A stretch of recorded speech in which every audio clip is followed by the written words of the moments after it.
Nous avons tenté de mener une étude approfondie sur les résultats de cette politique de l'aide sociale à l'enfance et d'y apporter de vraies réponses avec comme seule primauté faire de ces enfants une priorité absolue, qu'ils soient au cœur de nos préoccupations, afin de leur donner un véritable avenir, voire l'égalité des chances, qui est un principe fondateur de notre République.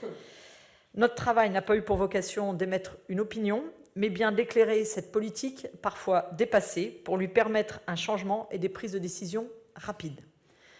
En 2018, 341 000 mesures de protection ont été prononcées, dont 52% concernent des placements.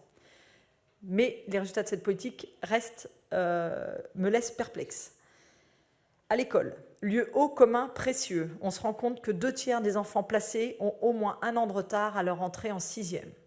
À 17 ans, 23% des enfants de l'aide sociale à l'enfance ne sont plus scolarisés. 5% d'entre eux seulement suivent un cycle général ou technologique de lycée, contre 49% pour le reste de la population. À 17 ans, les jeunes femmes qui sont à l'aide sociale à l'enfance ont 13 fois plus de risques d'être enceintes que la population normale. 30% des utilisateurs des services d'hébergement temporaire et de restauration gratuite nés en France ou y étant arrivés avant 18 ans sont des anciens enfants de l'aide sociale à l'enfance. Et tout le monde connaît ce chiffre, mais je tiens à le rappeler, 25% des sans domicile fixe de moins de 25 ans en France ont été placés en foyer ou en famille d'accueil. Je tiens également à citer un passage du 24e rapport de la Fondation Abbé Pierre sur le mal-logement qui démontre la difficulté pérenne de ces enfants lorsqu'ils sont mal accompagnés.